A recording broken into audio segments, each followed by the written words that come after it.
여러분, 오늘도 귀한 시간 내셔서 황금 노후에 오신 걸 진심으로 환영합니다. 살면서 자식에게 무시당했다고 느껴본 적 있으실 겁니다. 엄마 그만 좀 하세요. 아빠 요즘 세상이 어떤데 그런 말씀 하세요? 괜찮다니까요. 신경 끄세요. 이런 말을 들었을 때 가슴이 철렁 내려앉는 그 느낌 아시죠? 평생 자식 키우느라 내 인생을 바쳤는데 이제 와서 이런 말을 듣는다는 게 믿기지 않으셨죠? 처음엔 애들이 바빠서 그러겠지. 스트레스 받아서 그런 거겠지 하고 넘겼을 겁니다. 하지만 그런 말들이 반복되면 어느 순간 깨닫게 됩니다. 우리 아이가 나를 무시하는구나. 내가 만만하게 보이는구나. 그때부터 마음이 무너집니다. 분노가 치밀어 오르기도 하고 서러워서 눈물이 나기도 하고 자존감이 바닥까지 떨어지기도 합니다. 내가 뭘 잘못했나? 어디서부터 어긋난 걸까? 이렇게 키우려고 평생 희생한 건 아닌데. 이런 생각에 밤잠을 설치신 적 있으신가요? 혹시 지금도 그 고민 때문에 힘드신가요? 오늘 이 이야기는 바로 여러분을 위한 것입니다. 30분 후면 여러분은 이렇게 말하면 되는구나라는 확신을 갖게 되실 겁니다. 여러분의 행복한 노년을 위해 중요한 시간이니까 끝까지 함께 해주세요. 자, 이야기 시작합니다. 실제로 2025년 서울대학교 심리학과 연구팀이 65세 이상 부모 600명을 대상으로 조사했습니다. 자녀에게 무시당했다고 느낀 경험이 있습니까? 라는 질문에 78%가 있다고 답했습니다. 10명 중 8명이 자식에게 무시당한 경험이 있다는 뜻입니다. 여러분만 그런 게 아니에요. 대부분의 부모가 다 겪는 일입니다. 그 경험이 우울감에 영향을 주었습니까? 라는 질문에는 82%가 그렇다고 답했어요. 자녀에게 무시당하는 경험이 노년 우울증의 주요 원인 중 하나라는 뜻입니다. 더 놀라운 건 그 다음이었어요. 자녀에게 그 감정을 표현한 적이 있습니까? 라는 질문에 92%가 아니다라고 답했습니다.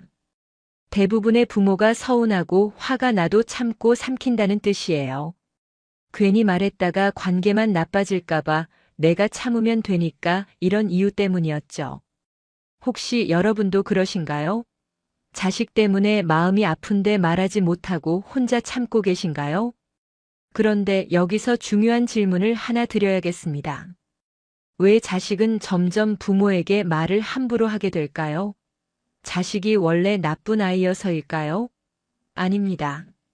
대부분의 경우 자식은 나쁜 의도가 없습니다. 단지 부모를 당연한 존재로 여기게 된 거예요. 엄마는 언제나 내 편이니까. 아빠는 뭐라 해도 결국 받아주시니까. 이렇게 생각하는 겁니다. 그리고 이런 생각은 어디서 시작됐을까요? 바로 부모의 무한한 헌신에서 시작됐습니다.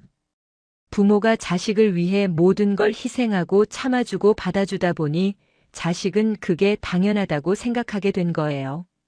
부모는 항상 나를 이해해주는 사람, 부모는 내가 뭐라 해도 괜찮은 사람, 이렇게 인식하게 된 겁니다. 그래서 점점 말이 함부로 나오기 시작하는 거예요. 의도적으로 무시하려는 게 아니라 부모를 감정이 있는 한 인간이 아니라 역할로만 보게 된 겁니다. 밥 해주는 역할, 돈 대주는 역할, 항상 내 편인 역할, 이렇게요. 그럼 지금부터 본격적으로 이야기해 볼게요.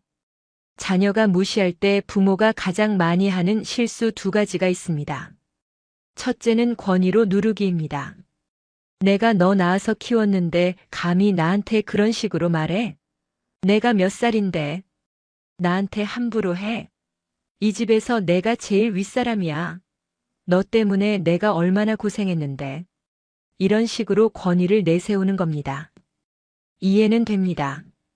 평생 부모 노릇하면서 존중받아야 하는데 자식이 함부로 말하니까 화가 나는 거죠. 내가 이렇게까지 당해야 하나? 내가 너한테 얼마나 잘해줬는데.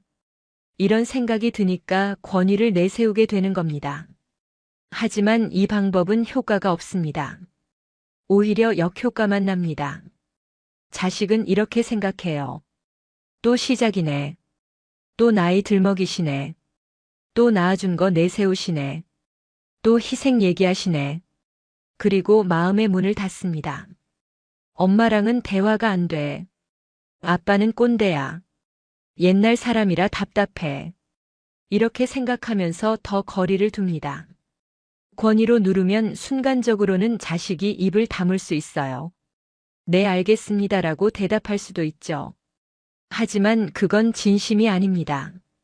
그냥 또 시작하시네. 빨리 끝내야지 하는 마음으로 형식적으로 대답하는 거예요. 마음은 더 멀어집니다. 그리고 나중에 혼자 있을 때 정말 답답하다. 부모님이랑은 대화가 안 돼. 라고 생각합니다. 혹시 여러분도 이런 식으로 말씀하신 적 있으신가요?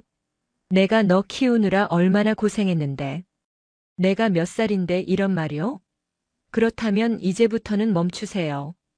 이 말은 효과가 없을 뿐만 아니라 관계를 더 나빠지게 만듭니다. 자식은 부모의 희생을 모르는 게 아니에요. 다 알아요. 하지만 그 희생을 자꾸 들먹이면 부담스러워집니다. 나 때문에 고생하셨구나. 나 때문에 인생을 희생하셨구나. 이런 생각이 들면서 죄책감을 느낍니다. 그리고 죄책감은 사랑으로 바뀌지 않습니다. 오히려 회피로 이어집니다. 부모님 만나면 또 그 얘기 하실 텐데. 부담스러워. 차라리 안 만나는 게 낫겠다. 이렇게 생각하게 되는 거예요. 그래서 권위로 누르는 건 절대 하면 안 됩니다. 둘째는 감정적 호소와 잔소리입니다. 엄마가 너 키우느라 얼마나 고생했는데 이런 말을 들어야 하니? 내가 평생 너 하나 보고 살았는데. 이게 보답이니?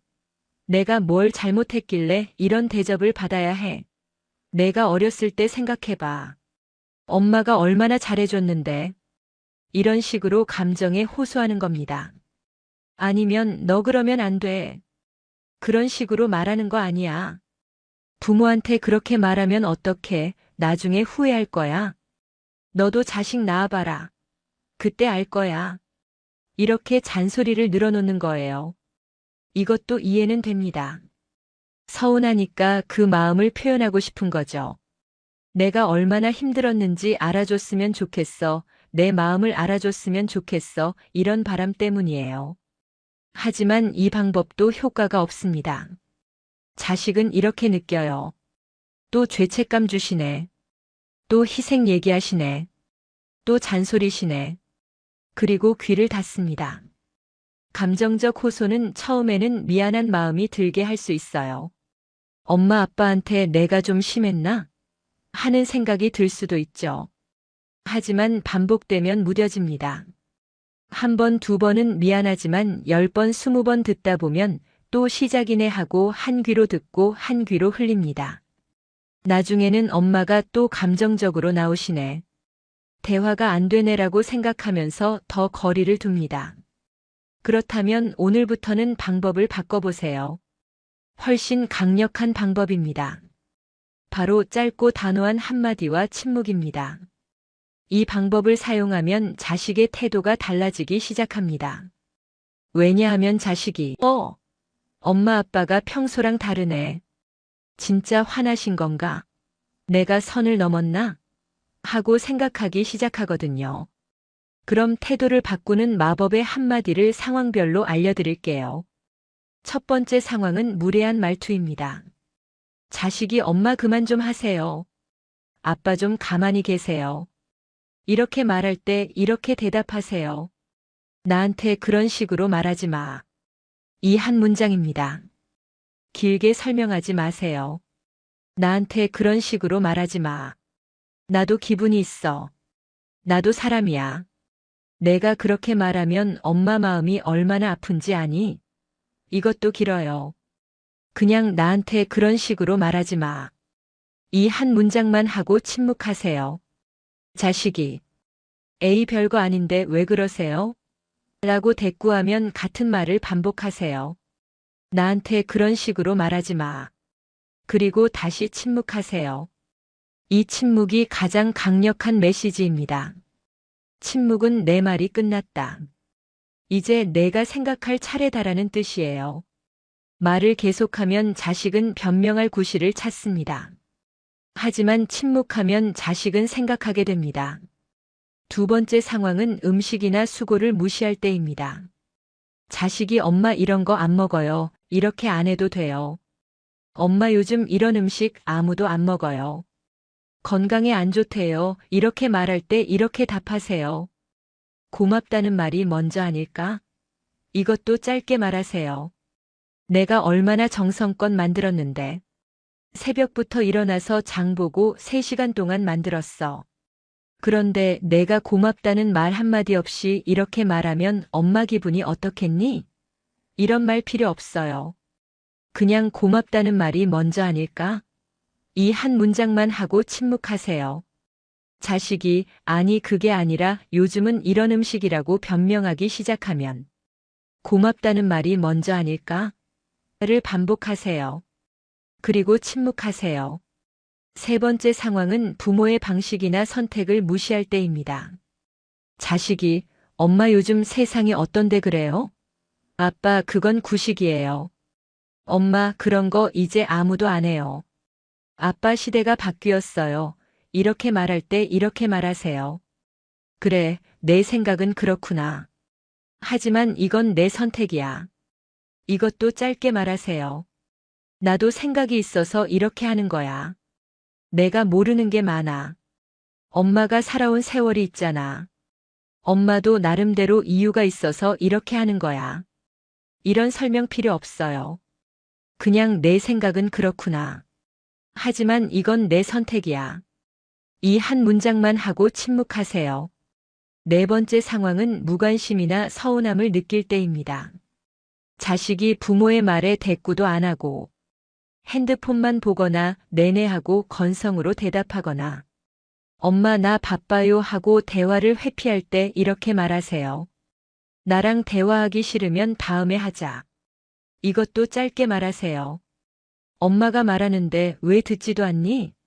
엄마 말이 그렇게 재미없니? 내가 어렸을 때는 엄마 말 잘 들었는데 요즘은 왜 이러니? 이런 잔소리 필요 없어요. 그냥 나랑 대화하기 싫으면 다음에 하자. 이 한 문장만 하고 자리에서 일어나세요. 그리고 실제로 대화를 멈추세요. 방으로 들어가거나 다른 일을 하세요. 자식이 아니 왜 그러세요? 라고 물어보면 대답하지 마세요. 그냥 침묵하세요. 이 침묵은 내가 나를 무시하면 나도 대화하지 않겠다는 메시지를 전달합니다. 이제 이 한마디를 효과적으로 전달하는 대화의 4가지 원칙을 알려드릴게요. 이 원칙들이 정말 중요합니다. 첫째, 짧게 말하기입니다. 한 문장 또는 2문장 이내로 말하세요. 길게 설명하면 잔소리가 됩니다. 짧게 말하면 메시지가 됩니다. 나한테 그런 식으로 말하지 마. 이 한 문장이면 충분합니다. 나도 사람이야. 나도 기분이 있어. 내가 그렇게 말하면 엄마 마음이 얼마나 아픈지 아니? 엄마가 너 키우느라 얼마나 고생했는데. 이렇게 길게 말하면 효과가 없어요. 자식은 처음 한 문장만 듣고 나머지는 귀를 닫습니다. 짧게 말하세요. 한 문장이면 됩니다. 둘째, 감정 빼기입니다. 울먹이거나 소리 지르지 마세요. 차분하지만 단호하게 말하세요. 감정을 실으면 자식은 엄마가 또 감정적으로 나오시네라고 생각합니다. 하지만 감정을 빼고 차분하게 말하면 엄마가 진심이구나. 엄마가 정말 화나신 거구나라고 느낍니다. 목소리 톤을 낮추고 천천히 말하세요. 소리 지르지 마세요. 울지도 마세요. 그냥 차분하게 단호하게 말하세요. 나한테 그런 식으로 말하지 마. 이렇게요. 감정을 빼면 더 강력합니다. 감정이 섞이면 자식은 엄마가 감정적이시네. 진정하시면 괜찮아지시겠지라고 생각합니다. 하지만 감정 없이 차분하게 말하면 이건 진짜구나. 엄마가 정말 화나신 거구나. 내가 선을 넘었구나라고 느낍니다. 셋째, 과거 공로 들먹이지 않기입니다. 내가 너 하나 보고 살았는데 내가 너 때문에 얼마나 고생했는데. 이런 말 하지 마세요. 이 말은 자식에게 죄책감만 줍니다. 죄책감은 관계를 개선하지 못합니다. 오히려 거리를 만듭니다. 자식은 또 과거 얘기하시네. 또 희생 얘기하시네. 나 때문에 고생하셨다는 거 알겠는데 그걸 자꾸 들먹이시면 부담스러워라고 생각합니다. 과거가 아니라 현재에 집중하세요. 나한테 그런 식으로 말하지 마. 이 말에는 과거가 없습니다. 지금 이 순간 나를 존중해달라는 메시지만 있습니다. 과거를 들먹이면 자식은 엄마는 과거의 사시네라고 생각합니다. 하지만 현재에 집중하면 엄마가 지금 이 순간 기분이 안 좋으시구나. 내가 지금 잘못했구나 라고 느낍니다. 넷째, 말한 뒤 침묵하기입니다.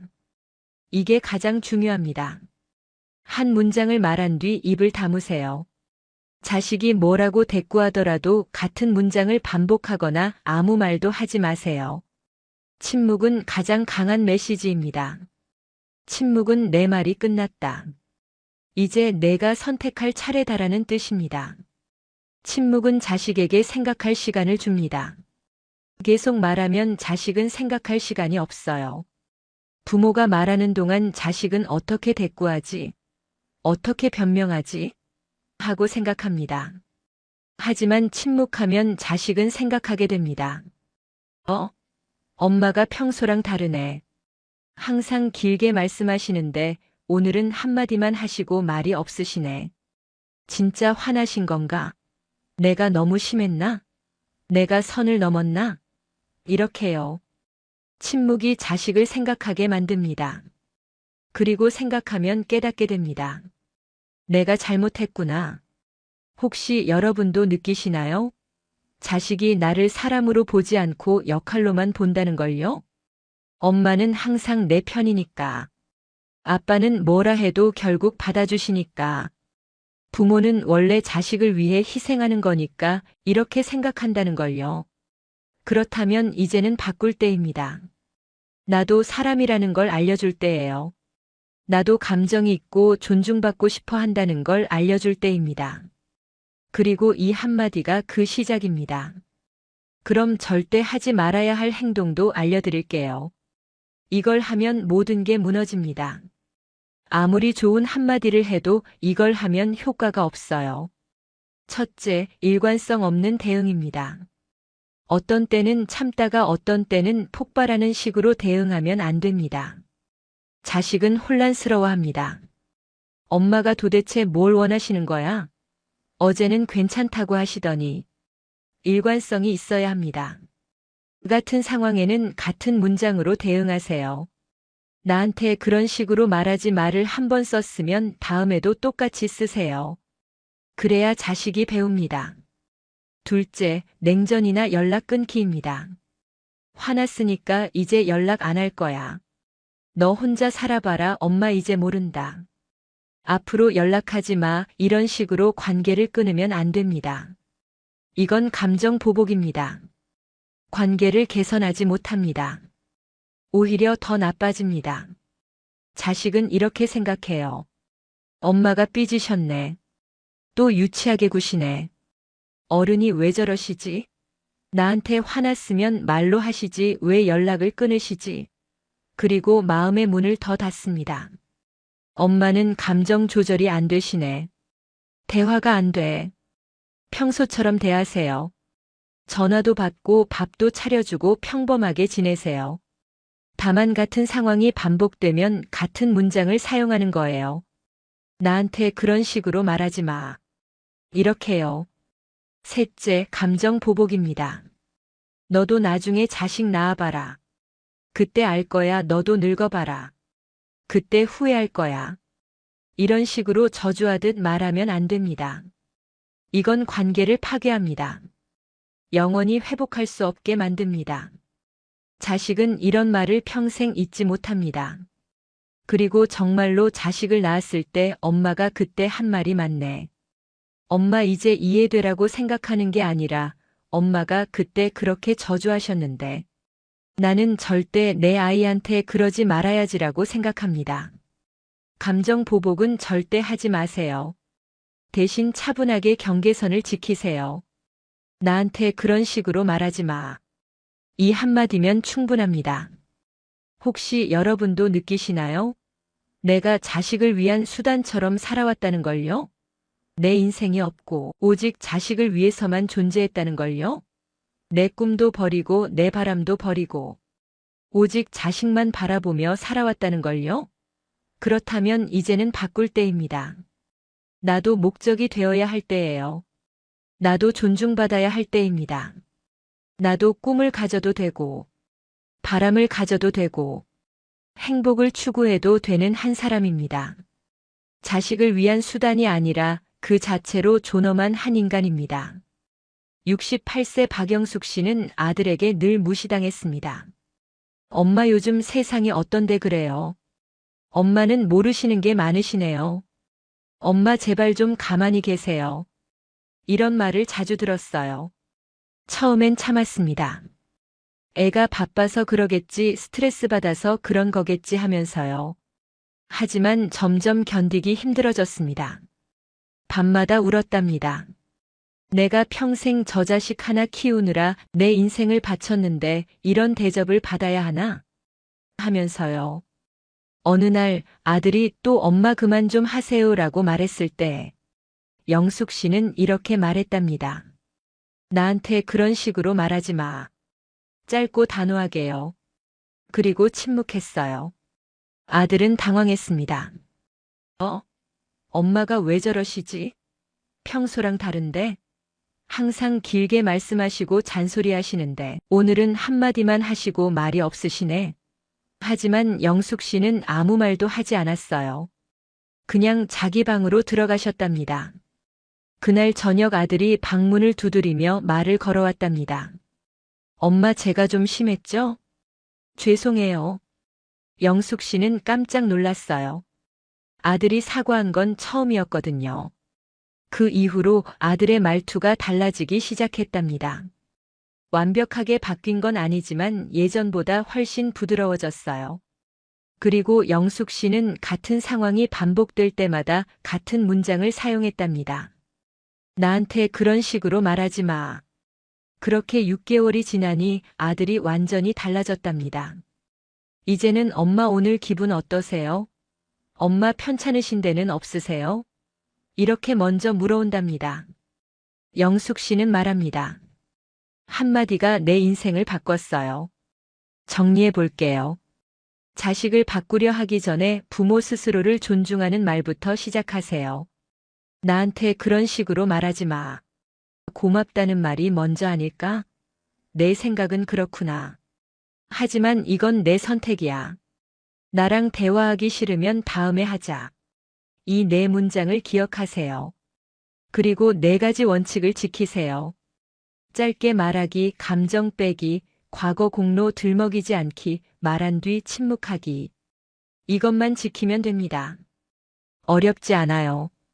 한 문장만 하고 침묵하면 됩니다. 그게 전부예요.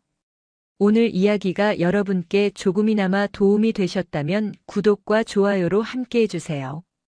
그리고 혹시 주변에 이 이야기가 필요한 분이 계시다면 부담 없이 카톡으로 공유해 주시면 감사하겠습니다. 여러분 한 분 한 분이 보내주시는 작은 응원과 격려가 제게는 정말 큰 힘이 되고 더 좋은 영상을 만들 수 있는 원동력이 됩니다. 여러분의 행복한 노후를 진심으로 응원합니다. 오늘부터 이 한마디를 연습해 보세요. 나한테 그런 식으로 말하지 마. 거울 앞에서 연습하세요. 차분하게 단호하게 말하는 연습을 하세요. 그리고 실제 상황에서 써보세요. 처음엔 어색할 겁니다. 목소리가 떨릴 수도 있어요. 하지만 한두 번 하다 보면 익숙해집니다. 그리고 효과를 보기 시작하면 확신이 생길 거예요. 정말 효과가 있네. 자식의 태도가 달라지네. 관계가 좋아지네. 항상 건강하시고 행복한 일만 가득하시길 바랍니다. 여러분은 충분히 가치 있는 사람입니다. 여러분은 충분히 존중받을 자격이 있습니다. 지금까지 황금 노후였습니다. 진심으로 감사드립니다. 솔직히 말씀드리면요. 지금이 제 인생에서 제일 재밌어요. 올해 72인 김명자 씨가 웃으며 말했습니다. 남편도 먼저 세상 떠났고 애들도 다 키워서 독립했는데 이상하게 하루가 너무 바빠요. 아침에 눈 뜨면 오늘 뭐 할까 생각하느라 벌써부터 신이 나요. 어제는 친구랑 미술관 갔다가 맛집 찾아다녔고 오늘은 아침 일찍 운동하고 점심엔 혼자 영화 보러 갈 거예요. 저녁엔 온라인 강의 들으려고요. 젊었을 땐 이렇게 못 살았어요. 그땐 남편 눈치, 시댁 눈치, 애들 뒷바라지에 하루가 그냥 지나갔거든요. 근데 지금은요? 정말 제 인생을 마음 가는 대로 살고 있는 것 같아요. 그녀의 얼굴엔 주름이 있었지만 눈빛만큼은 수물처럼 반짝였습니다. 여러분은 어떠신가요? 혹시 요즘 사는 게 좀 재미없으신가요? 아침에 눈 떠도 별로 할 일이 없고 하루가 그냥 지루하게 흘러가고 이렇게 조용히 시간만 보내다 가는 건가 싶으신가요? 그렇다면 오늘 이 시간 꼭 집중해 주세요. 오늘 제가 들려드릴 이야기는 노년을 정말 신나고 재미있게 사는 비결에 관한 겁니다. 지금부터 끝까지 들으시면 혼자여도 더 신나게, 더 자유롭게 사는 노년의 행복한 비밀 5가지를 알게 되실 거예요. 이 5가지만 기억하시고 실천하시면 여러분의 노년도 충분히 즐겁고 활기차게 바뀔 수 있습니다. 그러니 중간에 딴 생각 마시고 메모 준비하시고 끝까지 함께 가보시죠. 여러분도 꼭 재미있고 신나는 노년을 사실 수 있으니까요. 자, 그럼 지금부터 본격적으로 노년을 신나게 사는 첫 번째 비결을 알려드리겠습니다. 젊을 때는 못했던 것들이 얼마나 많았습니까? 하고 싶은 말도 참고, 가고 싶은 곳도 미루고, 입고 싶은 옷도 포기하고, 먹고 싶은 음식도 양보하며 살았습니다. 남편 입맛에 맞춰야 했고, 시댁 분위기를 살펴야 했고, 자식들 교육비를 위해 내 것은 아껴야 했습니다. 친구들이 여행 가자고 해도 집안일이 있어서 남편이 혼자 밥 먹기 싫어해서 손주 봐야 해서 라며 번번이 거절했습니다. 그렇게 수십 년을 남을 위해 살다 보니 정작 내가 뭘 좋아하는지, 내가 뭘 하고 싶은지도 잊고 살았습니다. 그런데 이제는 다릅니다. 첫 번째 비결, 바로 눈치 보지 않고 내가 원하는 대로 사는 것입니다. 아침에 일어나서 늦잠을 자도 뭐라 할 사람이 없습니다. 점심을 거르고 간식만 먹어도 괜찮습니다. 혼자 영화 보러 가고 싶으면 그냥 가면 됩니다. 친구가 갑자기 오늘 뭐 해? 하고 물으면 그래, 놀자 하고 나가면 그만입니다. 하기 싫은 모임은 거절해도 되고, 가기 싫은 곳은 안 가도 되고, 만나기 싫은 사람은 만나지 않아도 됩니다. 이게 바로 노년의 특권입니다. 의무가 사라진 자리에 자유가 들어온 것입니다. 박순희 씨는 71살에 처음으로 혼자 살게 됐습니다. 남편이 3년 전에 세상을 떠난 뒤 그녀는 52평짜리 집에서 딸과 사위, 손주와 함께 살았습니다. 집은 컸지만 마음은 점점 작아졌습니다. 큰 집에서 살면 외롭지 않을 거라고 생각했는데 오히려 더 외로웠습니다. 거실에 나가도 조용히 있어야 했고 부엌에서 밥을 하려 해도 엄마 우리가 할게요 하는 말에 물러나야 했습니다. 손주가 공부한다고 하면 TV도 작은 소리로 봐야 했고 밤늦게 화장실 가는 것도 조심스러웠습니다. 나는 이 집에서 손님 같아. 그녀는 그렇게 생각했습니다. 딸은 효녀였고 사위도 좋은 사람이었지만 그럼에도 불구하고 박순희 씨는 자꾸 작아지는 자신을 느꼈습니다. 말수가 줄었고 웃음이 줄었고 바깥 출입도 줄었습니다.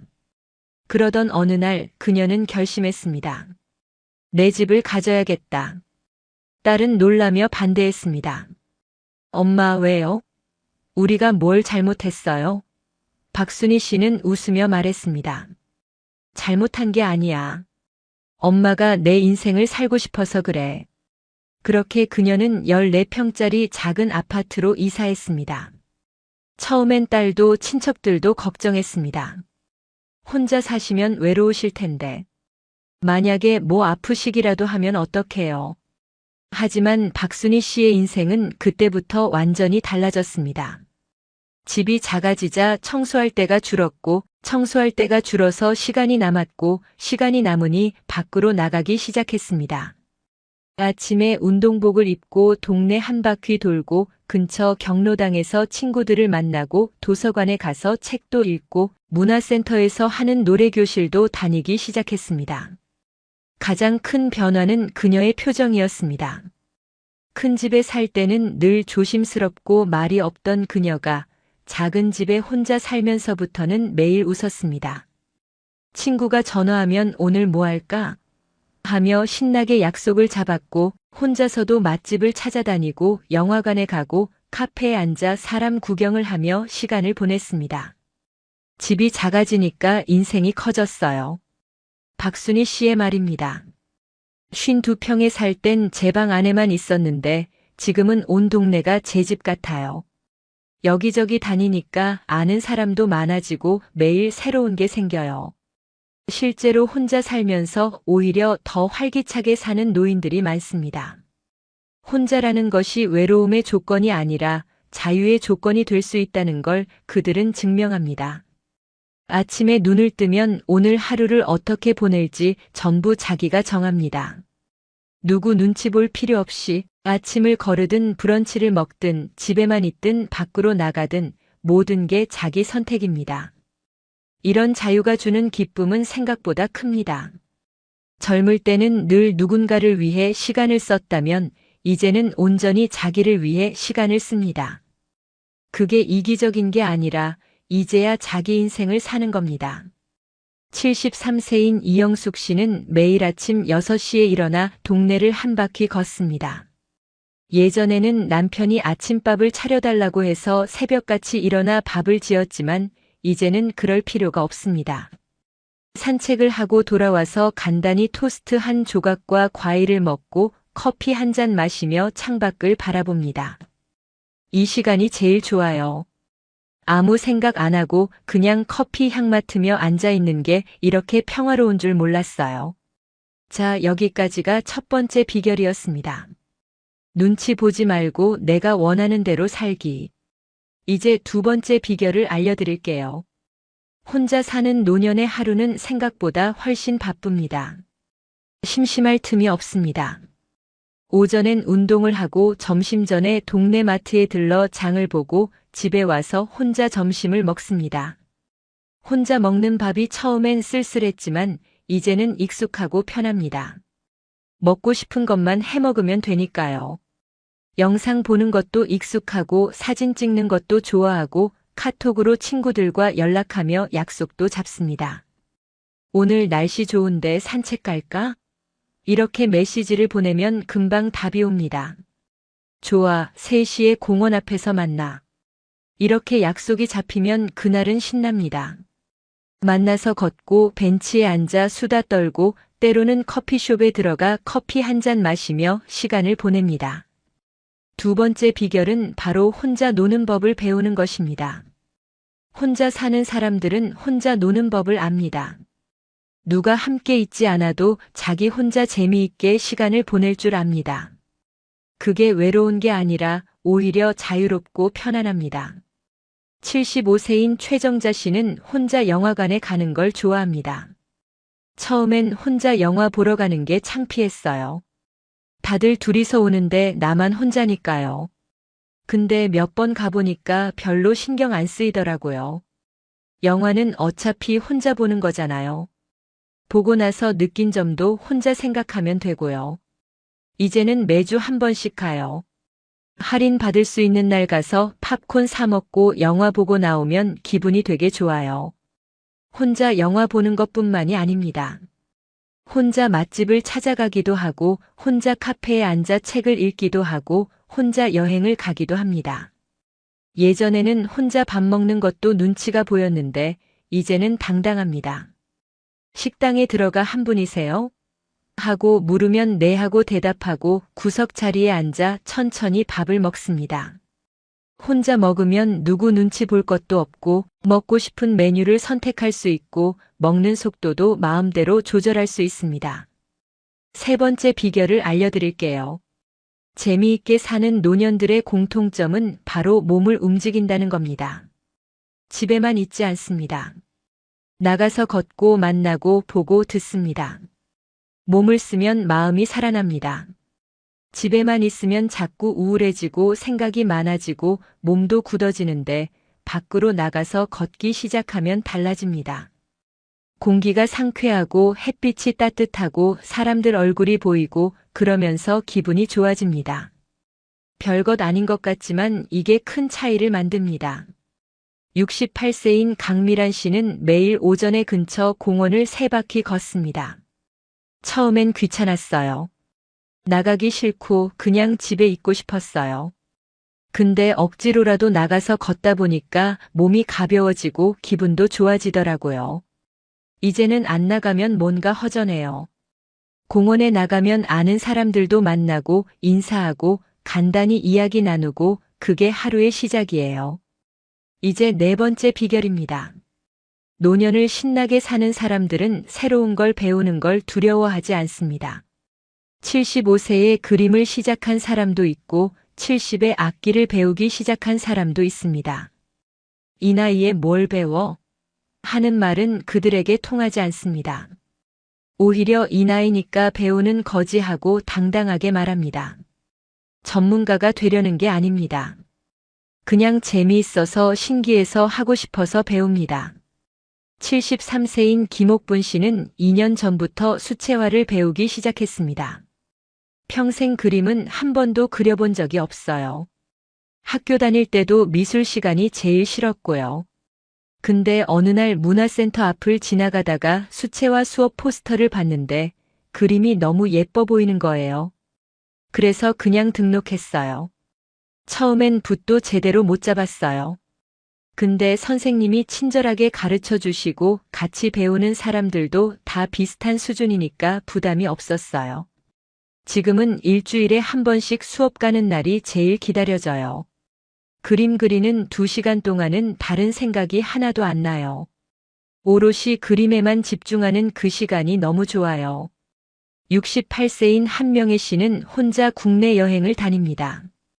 젊을 때는 가족과 함께 가야 한다고 생각했는데 이제는 혼자 가는 게 더 편하고 자유롭습니다. 작년에 처음 혼자 강릉에 갔어요. 이틀 동안 혼자 기차 타고 가서 바닷가 걷고 맛있는 건 먹고 카페에서 책 읽고 그렇게 시간을 보냈어요. 처음엔 혼자 여행 가는 게 무서웠어요. 길도 잃을 것 같고 밥도 혼자 먹기 싫고요. 근데 막상 가보니까 별일 아니더라고요. 요즘은 스마트폰으로 길도 찾고 맛집도 검색하고 다 되잖아요. 혼자 다니니까 오히려 더 자유롭고 내가 가고 싶은 곳만 가고 쉬고 싶을 때 쉬고 그게 너무 좋았어요. 그 이후로 2달에 한 번씩은 혼자 여행을 가요. 멀리 가지 않아도 돼요. 근처 도시에 하루 다녀오는 것만으로도 충분히 기분 전환이 돼요. 그녀는 여행 갈 때마다 사진을 찍고 카톡으로 친구들에게 보냅니다. 강릉 바다 왔어요 하고 사진을 올리면 친구들이 부럽다, 나도 가고 싶다 하고 댓글을 답니다. 그러면 또 기분이 좋습니다. 72세인 서영자 씨는 평생 못 배운 악기를 배우고 있습니다. 어렸을 때 피아노를 배우고 싶었는데 집안 형편이 어려워서 못 배웠어요. 그게 평생 한이었어요. 근데 이제라도 배워보자 싶어서 작년에 전자 피아노를 샀어요. 유튜브 보면서 혼자 연습하다가 나중엔 근처 피아노 학원에 등록했어요. 학원 가면 애들이랑 같이 배우는데 처음엔 쑥스러웠어요. 할머니가 피아노 배우러 왔다고 애들이 신기하게 쳐다보더라고요. 근데 선생님이 나이는 숫자일 뿐이에요. 배우고 싶으면 배우는 거예요 하고 격려해 주셔서 용기가 났어요. 이제 간단한 동요 정도는 칠 수 있어요. 자, 마지막 5번째 비결을 말씀드릴게요. 이것만 기억하셔도 노년이 달라집니다. 바로 비교하지 않는 것입니다. 남들과 비교하지 말고 내 속도로 내 방식으로 사는 것입니다. 사람 수가 많은 게 중요한 게 아니라 웃음 횟수가 중요하다는 걸 아는 것입니다. 100명을 아는 것보다 한 명이라도 진심으로 웃을 수 있는 친구가 있는 게 낫습니다. 매일 만날 필요도 없습니다. 한 달에 한두 번 만나서 신나게 수다 떨고 맛있는 거 먹고 그것만으로도 충분합니다. 돈보다 기분 좋은 하루가 더 값지다는 걸 아는 것입니다. 비싼 식당 가서 맛없게 먹는 것보다 동네 작은 국밥집에서 맛있게 먹는 게 낫습니다. 명품 가방 하나 사는 것보다 날씨 좋은 날 공원 걷다가 벤치에 앉아 햇볕 쬐는 게 더 행복할 수 있습니다. 혼자 놀 줄 아는 사람이 제일 강하다는 걸 아는 것입니다. 77세인 조미숙 씨는 혼자 사는 지 5년이 됐습니다. 처음엔 정말 외로웠어요. 밤에 혼자 있으면 무섭기도 했고요. 근데 시간이 지나니까 혼자 있는 게 편해졌어요. 이제는 누가 같이 살자고 해도 싫어요. 내 공간에서 내 마음대로 살 수 있는데 왜 다시 눈치를 봐야 해요? 혼자 살면서 제일 좋은 건 아무도 저를 판단하지 않는다는 거예요. 아침에 늦게 일어나도 점심을 라면으로 때워도 저녁을 굶어도 아무도 뭐라 안 해요. 제가 제 인생의 주인이에요. 이게 얼마나 큰 자유인지 몰라요. 그녀는 최근 스마트폰으로 사진 찍는 재미에 빠졌습니다. 동네 걷다가 예쁜 꽃 보면 사진 찍고, 하늘이 예쁘면 사진 찍고, 카페 가서 커피 나왔을 때도 사진 찍어요. 그걸 카톡 프로필에 올리면 친구들이 좋아요 눌러줘요. 그것만으로도 기분 좋아요. 누구한테 보여주려고 찍는 게 아니라 그냥 이 순간이 예뻐서 남기는 거예요. 나중에 사진 보면서 아, 이때 날씨 좋았지, 이때 기분 좋았지 하고 추억하는 재미도 있고요. 69세인 배순자 씨는 매일 아침 일기를 씁니다. 어제 뭐 했는지, 오늘 뭐 할 건지 간단하게 몇 줄씩 써요. 예전엔 일기 쓰는 게 숙제 같고 귀찮았는데 이제는 습관이 됐어요. 쓰다 보면 어제 있었던 좋은 일들이 떠올라요. 별거 아닌 것들이에요. 친구한테 전화 왔던 거, 산책하다가 본 강아지, 점심에 먹은 김치찌개가 맛있었던 것. 그런 것들을 쓰다 보면 내 하루도 나쁘지 않았네 하는 생각이 들어요. 일기 쓰는 게 감사 연습이 된 것 같아요. 노년의 행복은 특별한 것에 있지 않습니다. 매일매일 작은 것에 있습니다. 아침에 눈 떴을 때 오늘도 하루가 왔구나 하고 감사하는 마음, 창문을 열었을 때 들어오는 신선한 공기, 커피 한 잔 마시며 느끼는 여유, 동네 산책하다가 마주친 이웃과 나누는 인사, 친구와 통화하며 나눈 웃음, 혼자 먹는 저녁이지만 좋아하는 반찬이 있어서 맛있게 먹는 것. 밤에 누워서 오늘 하루를 돌아보며 나쁘지 않았어 하고 생각하는 것. 이런 작은 것들이 모여서 하루가 되고 그 하루들이 모여서 한 주가 되고 한 달이 되고 1년이 됩니다. 거창한 목표가 없어도 괜찮습니다.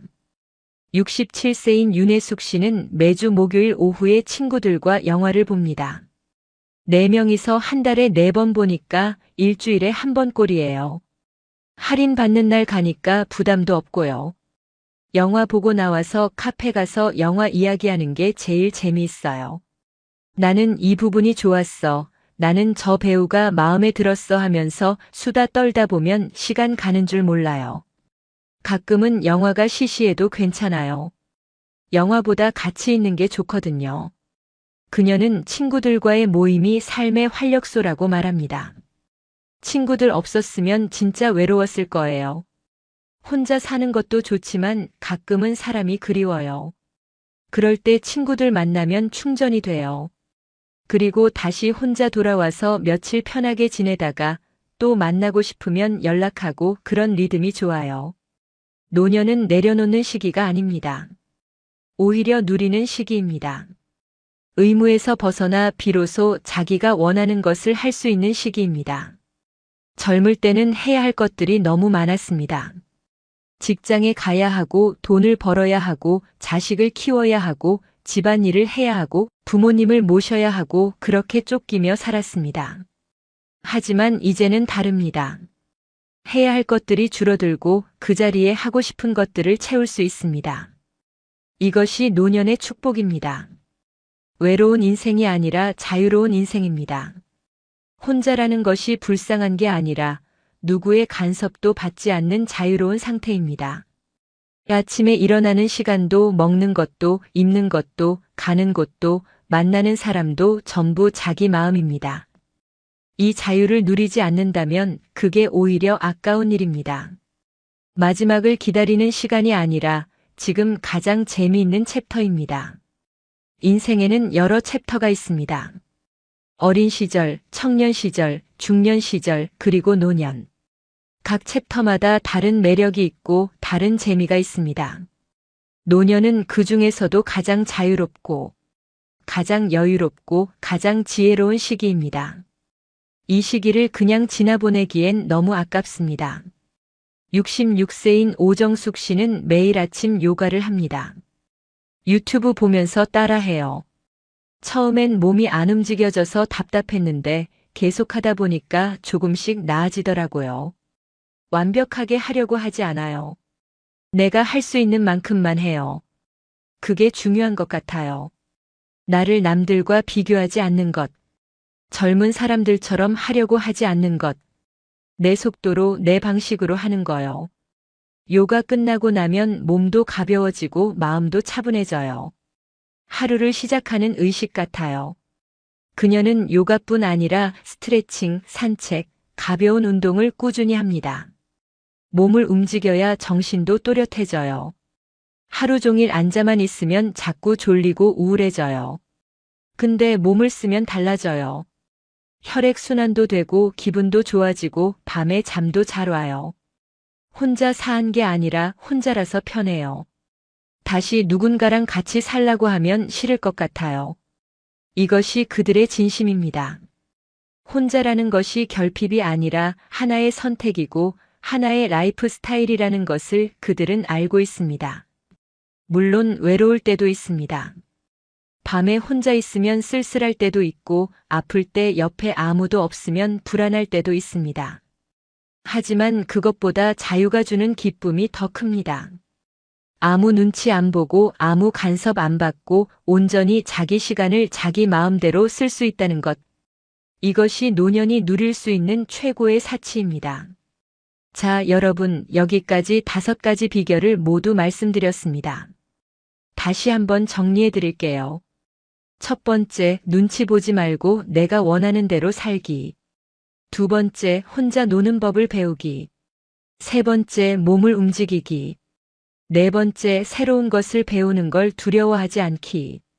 다섯 번째, 비교하지 않고 내 속도로 살기. 이 5가지만 기억하시면 노년은 충분히 즐겁고 신나게 보낼 수 있습니다. 70세인 권미선 씨는 말합니다.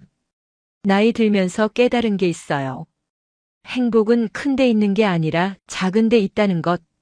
맛있는 밥 한 끼, 따뜻한 햇살, 친구의 전화 한 통, 건강한 하루, 이런 것들이 진짜 행복이라는 걸 이제 알겠어요.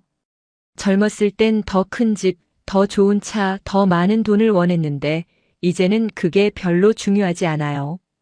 오늘 하루 기분 좋게 살았는지 웃었는지, 누군가와 따뜻한 이야기를 나눴는지, 그게 중요해요. 그녀의 말은 노년의 지혜를 담고 있습니다. 오랜 시간 살아오며 터득한 진짜 중요한 것과 중요하지 않은 것을 구별하는 능력. 그것이 노년의 가장 큰 자산입니다. 아직 늦지 않았습니다. 오늘이 제일 젊은 날입니다. 내일은 오늘보다 하루 더 나이 들지만 그렇다고 내일이 오늘보다 불행한 건 아닙니다. 나이는 숫자일 뿐 중요한 건 어떤 마음으로 하루를 사느냐입니다. 우울하게 살 수도 있고 신나게 살 수도 있습니다. 집에만 있을 수도 있고 밖으로 나갈 수도 있습니다. 외롭게 지낼 수도 있고 사람을 만날 수도 있습니다. 모든 건 선택입니다.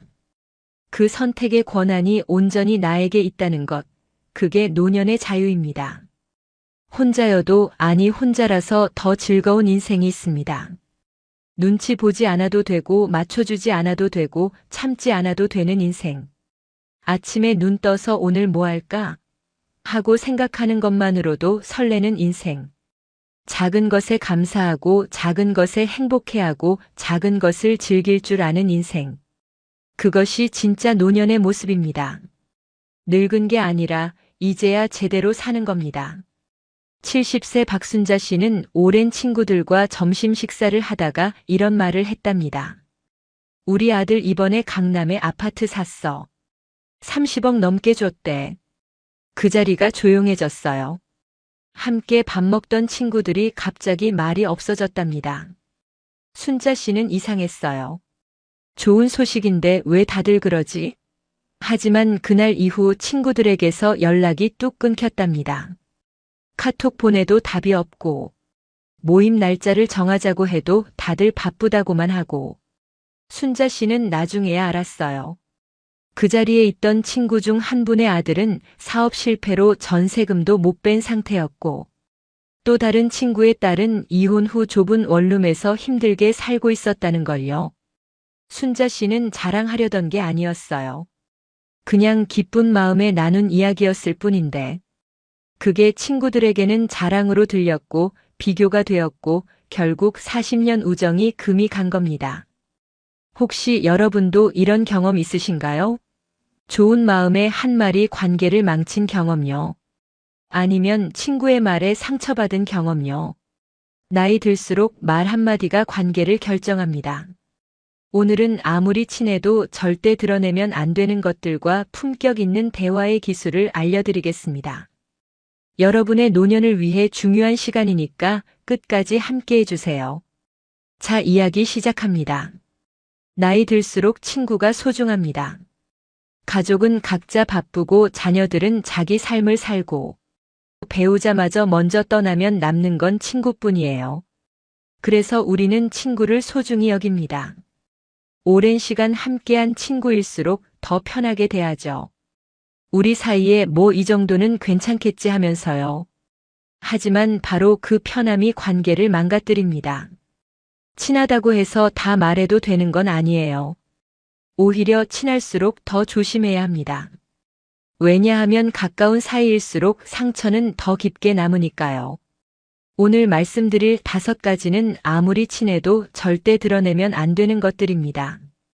이걸 지키는 것만으로도 여러분의 인간관계는 훨씬 평화로워질 거예요. 첫째, 돈 자랑입니다. 돈 이야기는 관계를 가장 빠르게 망가뜨립니다. 우리 딸 시댁이 부자래. 차만 3대야. 나는 요즘 연금이랑 월세 받는 거 합치면 한 달에 꽤 되더라. 우리 손자 미국 유학 보냈는데 학비가 좀 들긴 하지만 투자할 만해. 이런 말들 혹시 하신 적 있으신가요? 자랑하려는 의도가 아니었을 수도 있어요. 그냥 좋은 소식을 나누고 싶었을 수도 있죠. 하지만 듣는 사람은 다르게 받아들입니다. 특히 그 사람의 형편이 어렵다면 여러분의 말은 자랑으로 들립니다. 비교가 되고 초라해지고 질투가 생깁니다. 그리고 관계는 서서히 멀어지기 시작해요. 2025년 서울대학교 심리학과 연구에 따르면 65세 이상 노인들 사이에서 관계가 틀어지는 가장 큰 원인 중 하나가 경제적 격차와 그에 대한 무신경한 언급이라고 합니다. 같은 시간을 살아왔지만 누구는 풍족하고 누구는 어렵습니다. 이건 누구의 잘못도 아니에요. 하지만 풍족한 사람이 그걸 자랑하는 순간 관계는 무너집니다. 혹시 여러분도 이런 경험 있으신가요? 친구가 자기 자녀 자랑이나 돈 자랑을 늘어놓을 때 마음이 불편했던 경험요. 그게 바로 상대방도 여러분의 말을 들을 때 느끼는 감정입니다. 68세 김영자 씨는 친구 모임에서 이런 말을 들었답니다. 우리 며느리가 이번에 명품 가방 사줬어. 300만 원짜리래. 효심이 대단해. 영자 씨의 며느리는 명절에 5만 원짜리 선물 세트도 부담스러워하는 형편이었어요. 영자 씨는 그 말을 듣고 아무 말 못했답니다. 창피하고 초라하고 비교가 되었어요. 그날 이후 영자 씨는 그 친구와 거리를 두기 시작했답니다. 만나면 또 그런 이야기를 들을 것 같아서요. 영자 씨는 말합니다. 친구가 자랑하려던 건 아니었을 거예요.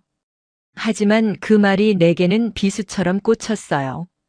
그럼 돈 이야기를 아예 하지 말아야 할까요? 그건 아닙니다.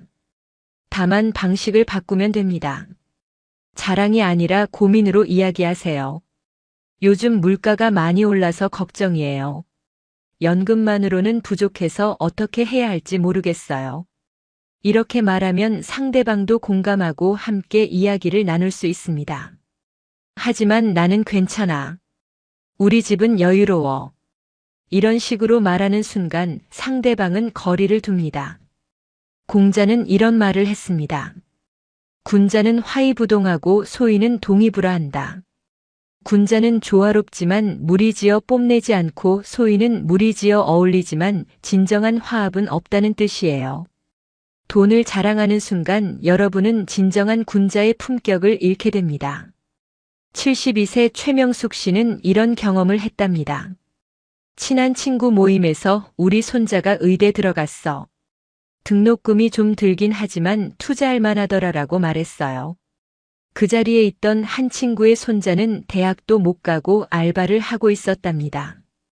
그 친구는 아무 말 없이 웃었지만 그날 이후 모임에 나오지 않았어요. 명숙 씨는 나중에야 알았답니다. 자기 말이 그 친구에게 상처가 되었다는 걸요. 명숙 씨는 말합니다. 나는 정말 자랑하려던 게 아니었어요. 그냥 좋은 소식을 나누고 싶었을 뿐인데. 하지만 그게 친구에게 상처가 될 줄 몰랐어요. 그 일 이후로 돈 이야기는 절대 하지 않기로 했어요. 둘째, 친구를 영업 대상으로 대하는 태도입니다. 요즘 시니어들 사이에서 이런 일이 많아졌습니다. 보험 판매, 건강식품 판매, 다단계 사업, 투자 권유 이런 것들이요. 67세 이정숙 씨는 이런 경험을 했답니다. 20년 지기 친구에게서 오랜만에 전화가 왔어요. 정수가 오랜만이다.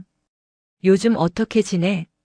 반가워서 한참 이야기를 나누는데 갑자기 친구가 말하더래요. 있잖아, 내가 요즘 건강식품 판매하는데 정말 좋더라. 너도 한번 먹어봐. 나한테서 사면 할인해 줄게. 정숙 씨는 그 순간 마음이 식었답니다. 나를 친구로 본 게 아니라 고객으로 본 거구나 하는 생각이 들었대요. 정숙 씨는 생각해 볼게라고 했지만 그 이후로 친구의 전화를 받지 않았답니다. 정숙 씨는 말합니다. 우리 관계가 이 정도였나 싶어서 너무 실망했어요. 혹시 여러분도 이런 전화를 받아본 적 있으신가요? 오랜만에 친구한테 연락이 왔는데 결국 뭔가를 팔려는 거였던 경험요. 그때 기분이 어떠셨어요? 실망스러웠죠? 상대방도 마찬가지입니다. 여러분이 친구에게 뭔가를 팔려고 하는 순간 그 친구는 실망합니다. 우리 관계가 이 정도였나? 하면서요. 물론 생계를 위해 영업을 하시는 분들도 있을 겁니다. 이해합니다. 하지만 친구는 마지막까지 남겨두세요.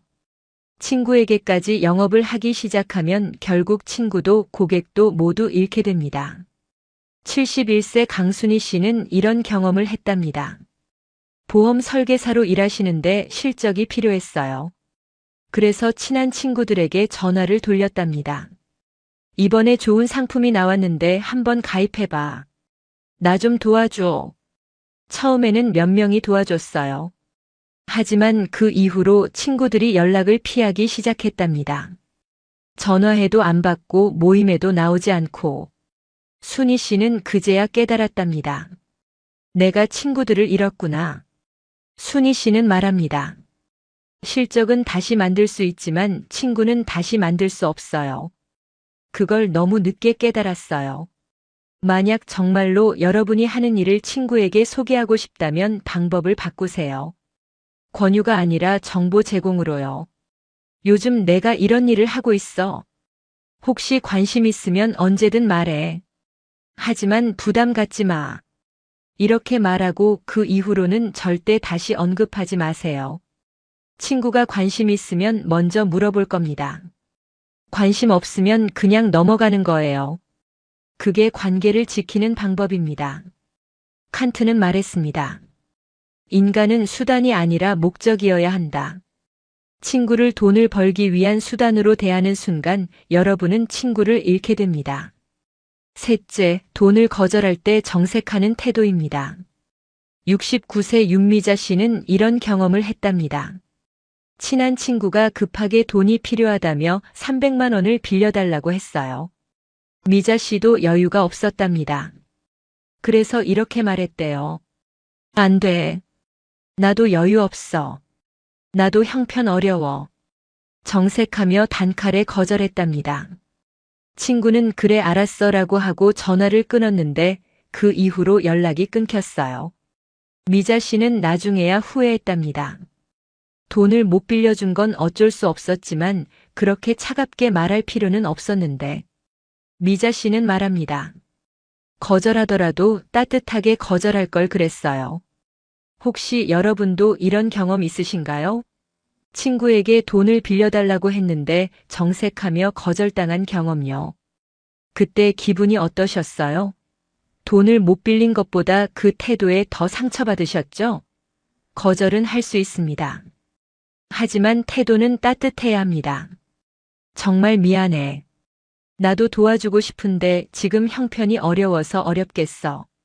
대신 다른 방법을 함께 찾아볼까? 이렇게 말하세요. 공감을 먼저 표현하고 그 다음에 부드럽게 거절하세요. 그러면 상대방도 이해합니다. 73세 박경혜 씨는 이런 경험을 했답니다. 친한 친구가 급하게 돈이 필요하다며 500만 원을 빌려달라고 했어요. 경혜 씨도 여유가 없었답니다. 하지만 경희 씨는 정색하며 거절하지 않았어요. 대신 이렇게 말했답니다. 정말 미안해.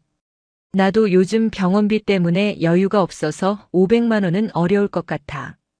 하지만 100만 원 정도는 도와줄 수 있어. 그걸로 일단 급한 불은 끄고 나머지는 다른 방법을 찾아보자. 친구는 고마워하며 100만 원을 받았고 나중에 꼭 갚았답니다. 그리고 두 사람의 우정은 더 깊어졌어요. 경혜 씨는 말합니다. 거절할 때도 따뜻하게 거절하면 관계는 끊어지지 않아요. 거절의 기술은 3단계입니다. 첫째, 공감입니다. 힘든 상황이구나. 정말 안 됐어. 상대방의 상황을 먼저 공감하세요. 둘째, 설명입니다. 나도 요즘 형편이 어려워서 자기 상황을 솔직하게 설명하세요. 하지만 자세하게 말할 필요는 없어요. 간단하게만요. 셋째, 대안입니다. 다른 방법을 함께 찾아볼까? 완전히 외면하는 게 아니라 다른 방법으로라도 돕고 싶다는 마음을 표현하세요. 이 3단계만 지키면 거절해도 관계는 유지됩니다. 넷째, 비밀을 지키는 것입니다. 66세 조영숙 씨는 이런 경험을 했답니다. 친한 친구에게 아들의 이혼 사실을 털어놓았어요. 우리 아들이 이번에 이혼했어. 정말 마음이 아파. 이건 비밀인데 너만 알고 있어. 친구는 그래 걱정 마. 나만 알고 있을게라고 했답니다. 하지만 얼마 후 동네 사람들이 다 알게 되었어요. 그 친구가 다른 사람에게 말했고 그 사람이 또 다른 사람에게 말했고 결국 소문이 퍼진 겁니다. 영숙 씨는 말합니다. 내가 입을 다물었어야 했어요. 친구를 믿었는데 결국 배신당했어요. 그 일 이후로 어떤 비밀도 말하지 않기로 했어요. 혹시 여러분도 이런 경험 있으신가요? 친구에게 비밀을 털어놓았는데 나중에 그 비밀이 다른 사람들에게 퍼진 경험요. 그때 기분이 어떠셨어요? 배신감이 들고 화가 나고 후회되셨죠? 내가 왜 그 말을 했을까? 하면서요. 비밀은 아예 말하지 않는 게 최선입니다. 특히 여러분의 약점이 될 수 있는 비밀, 가족의 치부, 자녀의 문제, 건강의 비밀 이런 것들은 절대 말하지 마세요. 말하는 순간 여러분의 약점이 됩니다. 비밀을 지키는 가장 좋은 방법은 애초에 말하지 않는 겁니다. 말해야 마음이 편해질 것 같아라고 생각하시나요? 착각입니다. 말하는 순간은 시원할 수 있어요. 하지만 나중에 후회하게 됩니다. 내가 왜 그 말을 했을까? 하면서요. 쇼펜하우어는 말했습니다. 침묵은 지혜로운 자의 대답이다. 말하지 않는 것도 지혜입니다. 특히 비밀은 더욱 그렇습니다. 이제 좋은 인간관계를 위한 3가지 수칙을 말씀드릴게요. 첫째, 경청입니다. 경청은 말이 끝나기를 기다리는 척이 아닙니다. 마음을 듣는 겁니다. 상대방이 말할 때 핸드폰 보지 마세요. 딴 생각하지 마세요. 다음에 뭐라고 대답할지 생각하지 마세요. 그냥 온전히 들으세요. 상대방의 눈을 보고 고개를 끄덕이며 들으세요. 그러면 상대방은 존중받는다고 느낍니다. 이 사람은 내 말을 진심으로 들어주는구나 하면서요. 69세 조영자 씨는 이런 경험을 했답니다. 친구들 모임에서 한 친구가 자기 고민을 이야기하는데 다른 친구들은 핸드폰만 보고 있었답니다. 하지만 영자 씨는 그 친구의 눈을 보며 고개를 끄덕이며 온전히 들었어요. 그날 이후 그 친구는 영자 씨를 가장 믿는 친구로 여기게 되었답니다. 영자 씨는 말합니다. 경청은 최고의 선물이에요. 돈 한 푼 들지 않지만 상대방에게는 큰 위로가 되죠. 둘째, 격려입니다. 칭찬과 격려는 다릅니다. 칭찬은 결과를 인정하는 거예요. 잘했어, 대단해 이런 거죠. 하지만 격려는 과정을 인정하는 겁니다. 많이 힘들었겠다. 정말 노력했구나 이렇게요. 시니어들에게는 격려가 더 필요합니다. 왜냐하면 나이 들면 결과보다 과정이 더 힘들거든요. 잘했어보다 힘들었을 텐데 고생했어라는 말이 더 큰 위로가 됩니다. 혹시 여러분도 누군가에게 격려받고 싶으신가요? 내가 얼마나 힘들게 살아왔는지 알아줬으면 좋겠어 하고 바라신 적 있으신가요? 그렇다면 먼저 다른 사람을 격려하세요. 여러분이 격려하면 상대방도 여러분을 격려하게 됩니다. 격려는 순환합니다. 셋째, 겸손입니다. 나를 낮출수록 관계의 격이 올라갑니다. 나는 이렇게 살았어. 나는 이렇게 성공했어. 이런 식으로 자랑하지 마세요.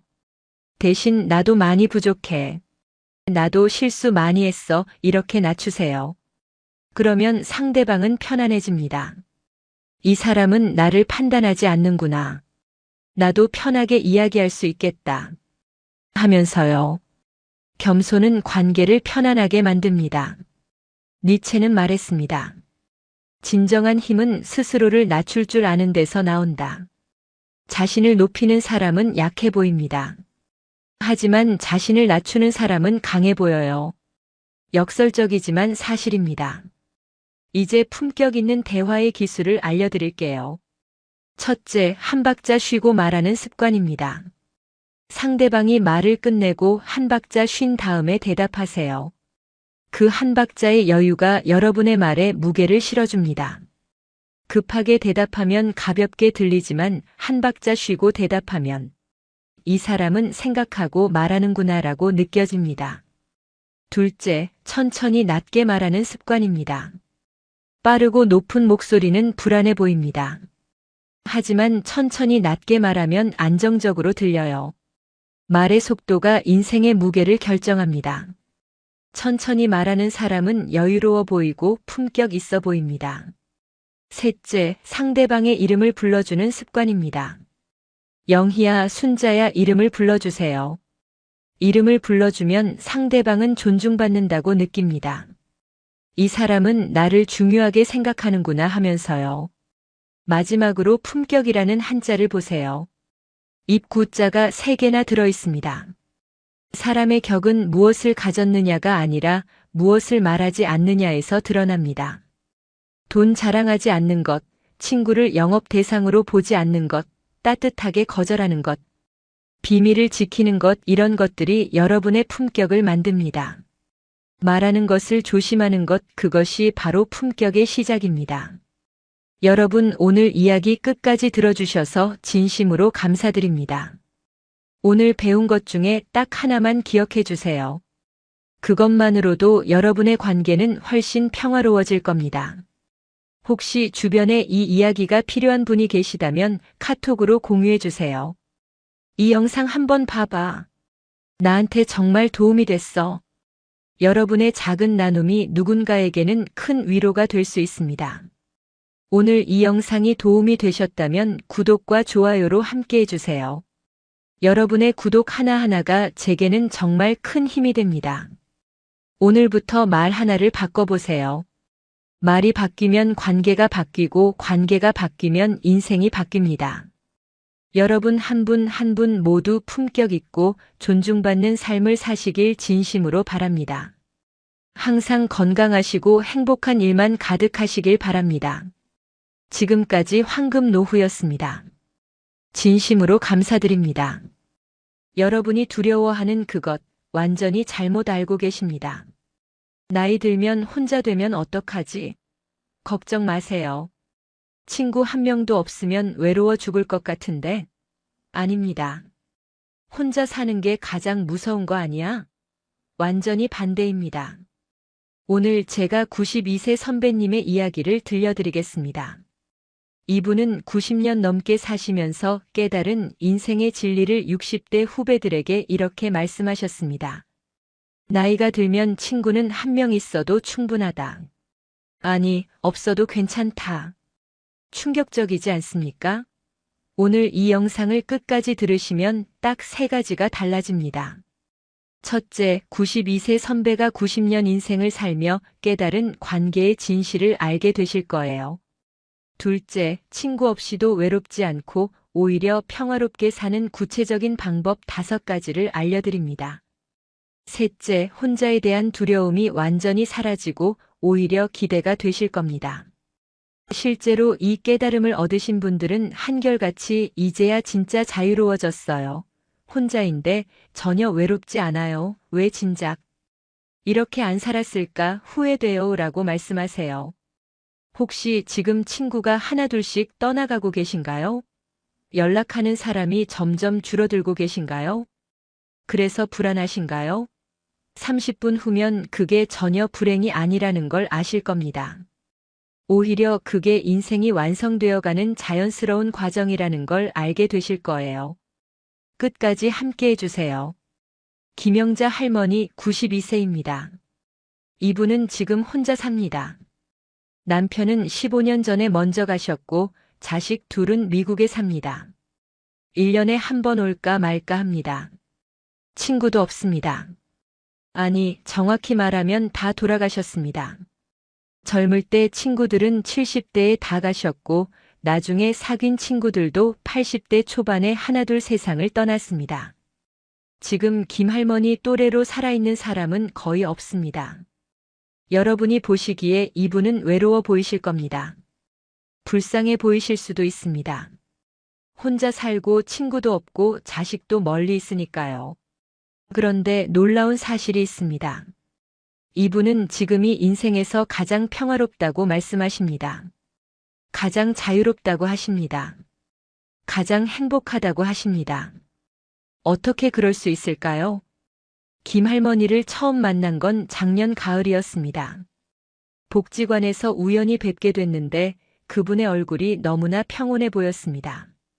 92세라는 나이가 믿기지 않을 정도로 눈빛이 맑았어요. 제가 물었습니다. 할머니 혹시 외롭지 않으세요? 혼자 사시는데? 할머니는 빙그레 웃으시며 이렇게 말씀하셨습니다. 외로울 줄 알았지 나도. 근데 전혀 안 외로워. 오히려 편해. 60대, 70대 때가 더 외로웠어. 그 말이 충격적이었습니다. 60대, 70대 때는 친구도 많고 사람도 많이 만났을 텐데. 그때가 더 외로웠다니요? 할머니는 천천히 이야기를 풀어놓으셨습니다. 60대 때는 친구가 10명쯤 있었어. 매주 만나고 전화하고 그랬지. 근데 그때가 제일 힘들었어. 만나면 자식 자랑이 시작되고 손주 자랑이 나오고 며느리 이야기가 나오고. 나는 그냥 듣기만 했어. 내 자식들은 멀리 있고 손주도 1년에 한 번 보는데 무슨 자랑을 해. 그래서 그냥 웃으면서 듣기만 했지. 근데 집에 오면 마음이 무거웠어. 나만 뭔가 부족한 것 같고 나만 불행한 것 같고. 친구 만나고 오면 더 외로웠어. 할머니는 70대가 되면서 친구들이 하나둘 떠나기 시작했답니다. 어떤 분은 병으로 돌아가시고, 어떤 분은 요양원에 가시고, 어떤 분은 자식 따라 이사를 가시고, 그렇게 하나둘 줄어들기 시작했어요. 처음엔 슬펐답니다. 내 친구들이 다 떠나가는구나 하면서 울기도 했다고요. 75세 때 제일 친했던 친구가 돌아가셨을 때는 정말 많이 울었답니다. 이제 나는 누구랑 이야기하지? 하면서요. 그런데 시간이 지나면서 이상한 걸 깨달았답니다. 친구가 줄어드는데 외롭지 않았어요. 오히려 마음이 편해졌습니다. 더 이상 자식 자랑 들을 필요 없고, 손주 자랑 들을 필요 없고, 건강 자랑 들을 필요 없고, 괜히 좋은 척 할 필요 없고, 그냥 혼자 편하게 있으니까 좋더랍니다. 80세가 되니까 친구가 2명 남았답니다. 그 2명도 85세 때 다 돌아가셨어요. 그때부터 김 할머니는 완전히 혼자가 됐습니다. 전화할 사람도 없고 만날 사람도 없고 그냥 혼자였어요. 주변 사람들이 걱정했답니다. 할머니 외로우시겠어요. 할머니 누구라도 사귀세요 하면서요. 복지관 사회복지사가 친구 만들어 드릴까요? 하고 물었답니다. 할머니는 정중히 거절했어요. 괜찮아요. 나 혼자 편해요. 할머니는 지금 혼자 사는 삶이 정말 좋답니다. 아침에 일어나서 아무도 신경 쓸 필요 없이 하고 싶은 대로 하루를 삽니다. 늦게 일어나도 괜찮고 TV 하루 종일 봐도 괜찮고 밥 안 먹고 빵만 먹어도 괜찮습니다. 누가 뭐라 하는 사람이 없으니까요. 할머니는 말씀하십니다. 60대 때는 사람들 눈치를 많이 봤어. 친구들한테 잘 보여야 하고 모임에도 빠지면 안 될 것 같고 전화도 자주 해야 할 것 같고. 그런데 이제는 그럴 필요가 없어. 아무도 없으니까. 그게 얼마나 자유로운지 몰라. 할머니는 하루를 이렇게 보냅니다. 아침에 일어나서 커피 한 잔 마시면서 창밖을 봅니다. 날씨가 좋으면 산책을 나가고 날씨가 안 좋으면 집에서 TV를 봅니다. 점심은 간단히 먹고 오후에는 낮잠을 잡니다. 저녁에는 책을 읽거나 라디오를 듣습니다. 특별한 일 없이 그냥 이렇게 하루가 흐릅니다. 누가 보기엔 지루해 보일 수 있어요. 하지만 할머니는 이 하루가 너무 좋답니다. 젊었을 때는 바쁘게 살았어. 자식 키우고 남편 뒷바라지하고 집안일하고 친구 만나고 쉴 틈이 없었지. 그런데 이제는 아무것도 안 해도 돼. 그냥 내가 하고 싶은 것만 하면 돼. 이게 얼마나 행복한지 60대, 70대 분들은 모를 거야. 할머니가 말씀하시는 건 이겁니다. 나이가 들면 친구는 필요 없어. 한 명 있어도 좋고 없어도 괜찮아. 중요한 건 내가 나 자신과 편한가야. 혼자 있는 게 괜찮은가야. 할머니는 젊었을 때 친구가 많았답니다. 20대, 30대 때는 친구가 정말 많았어요. 매일 누군가를 만났고 전화하고 편지하고 그랬답니다. 40대, 50대 때도 친구 모임이 많았어요. 엄마 친구들, 교회 친구들, 동네 친구들 정말 많았습니다. 그런데 60대가 되면서 하나둘 멀어지기 시작했답니다. 어떤 친구는 이사를 가고 어떤 친구는 바빠지고 어떤 친구는 연락이 뜸해지고 70대가 되니까 친구가 확 줄었어요. 80대가 되니까 거의 없어졌고요. 90이 넘어가니까 완전히 없어졌습니다. 처음엔 슬펐답니다. 내가 사람들한테 버려진 건가, 내가 뭘 잘못한 건가 하면서 자책도 했다고요. 그런데 시간이 지나면서 깨달았답니다. 아, 이게 자연스러운 거구나. 나이가 들면 관계가 줄어드는 게 당연한 거구나. 이게 정상이구나. 그리고 더 중요한 걸 깨달았답니다. 친구가 없어도 괜찮구나. 혼자여도 괜찮구나. 외롭지 않구나. 할머니는 말씀하십니다. 60대, 70대 분들은 혼자 되는 걸 너무 두려워해. 친구 없으면 어떡하지, 혼자 살면 어떡하지, 외로우면 어떡하지 하면서. 근데 그건 겪어보지 않아서 그래. 막상 혼자가 되면 전혀 안 외로워. 오히려 편해. 나는 지금 90이 넘어서 혼자인데 60대, 70대 때보다 훨씬 행복해. 할머니가 왜 외롭지 않을까요? 첫째, 할머니는 혼자 있는 시간을 즐길 줄 아십니다. 혼자 있는 걸 견디는 게 아니라 즐기는 겁니다. 아침에 커피 한 잔 마시면서 창밖을 보는 그 시간이 좋고, 낮잠 자고 일어나서 늘어지게 있는 그 시간이 좋고, 저녁에 라디오 들으면서 멍하니 있는 그 시간이 좋답니다. 이건 누가 가르쳐 주는 게 아닙니다. 혼자 있는 시간이 많아지면서 자연스럽게 배우게 되는 겁니다. 둘째, 할머니는 타인의 시선을 신경 쓰지 않으십니다. 60대, 70대 때는 남들이 뭐라고 할까봐 걱정이 많았답니다.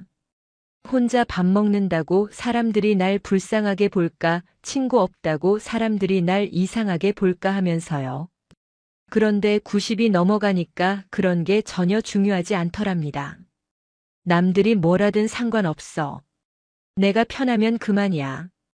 이렇게 생각하게 됐답니다. 셋째, 할머니는 자신과의 관계가 편안하십니다. 이게 제일 중요합니다. 혼자 있을 때 자기 자신이 불편하면 외롭습니다.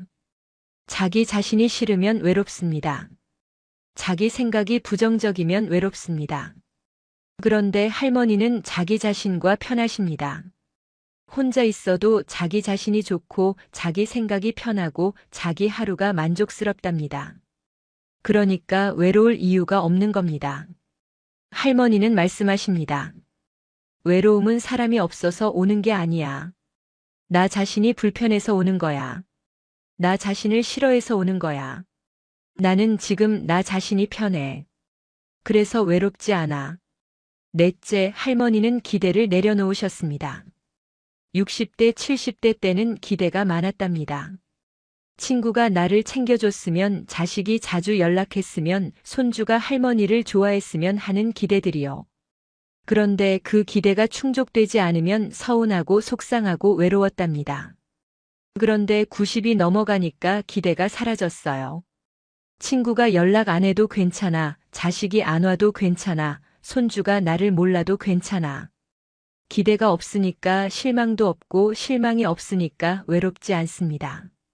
다섯째, 할머니는 하루하루를 살아계십니다. 60대, 70대 때는 미래를 많이 걱정했답니다. 10년 후에 나는 어떻게 될까, 혼자 늙어가면 어떡하지, 아프면 누가 돌봐주지 하면서요. 그런데 90이 넘어가니까 미래가 없더랍니다. 아니, 미래를 생각할 필요가 없더랍니다. 그냥 오늘만 생각하게 됐어요. 오늘 하루 잘 보내면 돼. 내일은 내일 일이고. 이렇게 생각하니까 마음이 편해졌답니다. 할머니는 60대, 70대 후배들에게 이렇게 말씀하십니다. 지금 친구 줄어드는 거 걱정하지 마세요. 그게 자연스러운 거예요. 나이 들면 관계가 줄어드는 게 당연해요.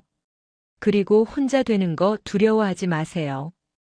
혼자도 괜찮아요. 외롭지 않아요. 오히려 편해요. 나는 90 넘어서 완전히 혼자인데 60대, 70대 때보다 훨씬 행복해요. 여러분도 그렇게 될 거예요. 할머니의 하루를 조금 더 자세히 들여다볼까요? 아침 7시에 일어나십니다. 늦게 일어나는 날도 있고 일찍 일어나는 날도 있는데 대충 7시쯤이랍니다. 일어나서 제일 먼저 하시는 게 창문을 여는 거예요. 창문 열고 바깥 공기를 쐬면서 오늘도 살아있구나 하고 감사하신답니다. 이게 할머니의 아침 의식입니다. 그리고 커피를 타십니다. 인스턴트 커피인데 할머니는 이게 좋으시답니다. 커피 한 잔 들고 창가에 앉아서 밖을 보십니다. 아침 햇살이 들어오고 사람들이 출근하는 모습이 보이고 새소리가 들립니다. 할머니는 이 시간이 하루 중 가장 좋으시답니다. 아무 생각 없이 그냥 멍하니 있는 거야. 그게 너무 좋아. 8시쯤 되면 아침을 먹습니다. 많이 먹지는 않으세요. 빵 하나나 죽 한 그릇 정도요. 90이 넘으니까 식욕이 많지 않답니다. 그런데 억지로 먹지 않으세요. 먹고 싶으면 먹고 안 먹고 싶으면 안 먹습니다. 누가 뭐라 할 사람이 없으니까요. 9시쯤 되면 TV를 켜십니다. 아침 드라마를 보시는데 내용은 잘 모르신답니다. 그냥 사람 소리 나는 게 좋아. 완전히 조용하면 그것도 이상하거든. 할머니는 TV를 친구 삼아 틀어놓으십니다. 11시쯤 되면 날씨를 보시고 나갈지 말지 결정하십니다. 날씨가 좋으면 산책을 나가세요. 아파트 단지를 한 바퀴 도는데 30분쯤 걸립니다. 천천히 걸으시면서 주변을 구경하십니다. 꽃도 보시고 나무도 보시고 사람들도 구경하십니다. 아는 사람을 만나면 인사하시고 모르는 사람이면 그냥 지나가십니다. 특별히 대화를 나누지는 않으세요. 인사만 해도 충분해. 길게 이야기 안 해도 돼. 12시쯤 집에 오셔서 점심을 먹습니다. 간단하게 먹으세요. 어제 남은 반찬에 밥 한 공기 정도요. 1시쯤 되면 낮잠을 주무십니다. 이게 할머니의 가장 큰 즐거움 중 하나랍니다. 낮잠만큼 좋은 게 없어. 아무 걱정 없이 그냥 자는 거야. 1시간쯤 자고 일어나면 기분이 너무 좋아. 3시쯤 일어나서 차를 한 잔 드십니다. 이때도 창가에 앉아서 밖을 보십니다. 오후 햇살이 참 좋으시답니다. 4시쯤 되면 라디오를 켜십니다. 할머니는 라디오를 정말 좋아하십니다. TV는 눈이 피곤한데 라디오는 편해. 그냥 듣기만 하면 되니까. 라디오 들으시면서 뭔가 하십니다. 빨래를 개시거나 설거지를 하시거나 그냥 가만히 앉아 계시거나요. 6시쯤 저녁을 먹습니다. 저녁도 간단하게 드세요. 혼자 사니까 차리기도 귀찮고 많이 먹지도 못하니까요. 7시쯤 되면 TV 뉴스를 보십니다. 세상 돌아가는 거 보시는 게 재미있으시답니다. 8시쯤 되면 책을 읽거나 라디오를 또 들으십니다. 9시쯤 되면 잠자리에 드십니다. 일찍 주무시는 편이에요. 이게 할머니의 하루입니다. 특별한 일 없이 평범하고 조용한 하루요. 누가 보면 지루해 보일 수 있습니다. 하지만 할머니는 이 하루가 너무 좋으시답니다. 60대, 70대 때는 이렇게 못 살았어. 누구 만나야 하고 뭐 해야 하고 바빴거든.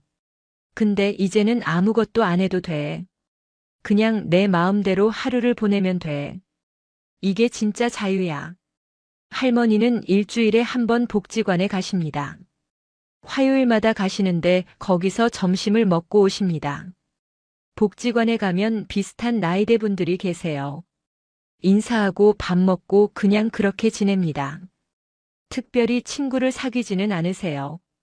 인사만 하면 돼. 굳이 친해지지 않아도 괜찮아. 나는 지금 이대로 편해. 할머니가 60대, 70대 후배들에게 하고 싶은 말씀이 있답니다. 첫째, 친구가 줄어들어도 괜찮습니다. 그게 자연스러운 겁니다. 나이 들면 관계가 줄어드는 게 당연합니다. 죽는 사람도 있고 아픈 사람도 있고 이사 가는 사람도 있고요. 그렇게 하나둘 줄어듭니다. 그건 여러분 잘못이 아닙니다. 그냥 나이 드는 과정입니다. 둘째, 혼자 되는 걸 두려워하지 마세요. 혼자도 괜찮습니다. 외롭지 않습니다. 오히려 편합니다. 할머니는 지금 완전히 혼자인데 60대, 70대 때보다 훨씬 행복하답니다. 왜냐하면 아무 눈치 안 보고 아무 비교 안 하고 그냥 자기 마음대로 살 수 있으니까요. 셋째, 혼자 있는 시간을 즐기는 법을 배우세요. 이게 제일 중요합니다. 혼자 있는 걸 견디는 게 아니라 즐기는 겁니다. 커피 한 잔 마시면서 창밖 보기, 낮잠 자고 일어나기, 라디오 들으면서 멍하니 있기, 이런 게 다 즐거움입니다. 이걸 즐길 줄 알면 혼자여도 외롭지 않습니다. 넷째, 기대를 내려놓으세요. 친구가 나를 챙겨줬으면, 자식이 자주 왔으면, 사람들이 나를 기억해줬으면 하는 기대를 내려놓으세요. 기대가 있으면 실망하고 실망하면 외롭습니다. 기대를 내려놓으면 실망도 없고 외롭지도 않습니다. 5째, 오늘만 생각하세요. 10년 후 걱정하지 마세요. 내일도 걱정하지 마세요. 오늘만 생각하세요. 오늘 하루 잘 보내면 돼. 이렇게 생각하면 마음이 편해집니다.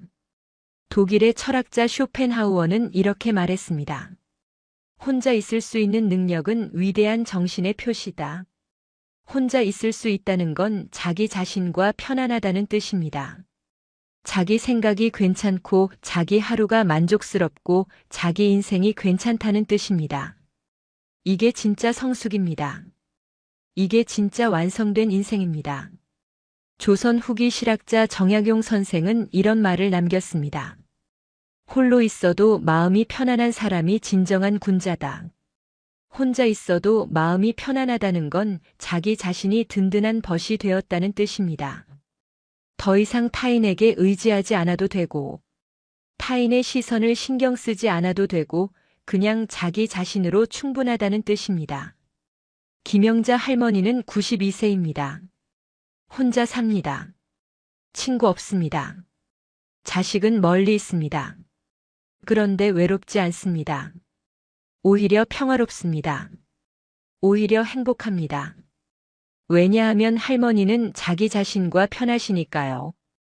혼자 있는 시간을 즐기시니까요. 기대를 내려놓으셨으니까요. 오늘만 사시니까요. 여러분도 그렇게 되실 겁니다. 지금은 친구 줄어드는 게 걱정되고 혼자 되는 게 두렵겠지만 시간이 지나면 알게 되실 겁니다. 아, 혼자도 괜찮구나. 외롭지 않구나. 오히려 편하구나. 92세 선배가 90년을 살면서 깨달은 진리입니다. 나이가 들면 친구는 한 명 있어도 충분합니다. 아니, 없어도 괜찮습니다. 중요한 건 친구가 몇 명이냐가 아니라 나 자신과 얼마나 편한가입니다. 혼자 있는 시간을 얼마나 즐기느냐입니다. 그게 전부입니다. 오늘 이야기가 여러분께 조금이나마 도움이 되셨다면 구독과 좋아요로 함께 해주세요. 그리고 혹시 주변에 이 이야기가 필요한 분이 계시다면 부담 없이 카톡으로 공유해 주시면 감사하겠습니다. 여러분 한 분 한 분이 보내주시는 작은 응원과 격려가 제게는 정말 큰 힘이 되고 더 좋은 영상을 만들 수 있는 원동력이 됩니다. 항상 건강하시고 행복한 일만 가득하시길 바랍니다. 지금까지 황금노후였습니다. 진심으로 감사드립니다. 여러분 솔직히 한번 생각해 보시겠습니까? 최근에 누가 나를 정말 행복하게 해준 적이 있으셨나요? 자식들, 친구들, 아무도 없었다고요? 괜찮습니다. 나는 가족이 있는데 왜 이렇게 외로울까? 아침에 눈을 뜨면 제일 먼저 핸드폰을 확인하게 되잖아요. 자식에게 연락이 왔나, 누가 나를 찾았나 하고요. 그런데 아무 연락이 없으면 괜히 마음 한구석이 서운해집니다. 평생 가족을 위해 살았어요. 남편 뒷바라지하고 자식 키우고 손주까지 돌봤습니다. 내 시간은 없었어요. 내가 뭘 좋아하는지도 잊고 살았죠. 그냥 그렇게 살아야 하나보다 하고 살았습니다. 그런데 지금 정작 나는 혼자입니다. 이상한 일이에요. 분명 가족은 있는데 더 외로워요. 혹시 이런 생각해 보셨나요? 이제는 내가 누구를 위해 사는 걸까? 그렇습니다. 오늘 이 이야기는 바로 여러분을 위한 이야기예요. 하지만 오늘 제가 하려는 이야기는 혼자 사는 분의 슬픈 이야기가 아닙니다. 오늘 이야기는 혼자 살아도 괜찮아지는 인생의 이야기예요. 아니, 어쩌면 혼자 사는 것이 축복이 될 수도 있는 인생의 이야기입니다. 오늘 제 이야기를 끝까지 들어주신다면 여러분의 마음속 무언가가 조금은 가벼워질 수 있을 거예요. 자, 그럼 시작하겠습니다.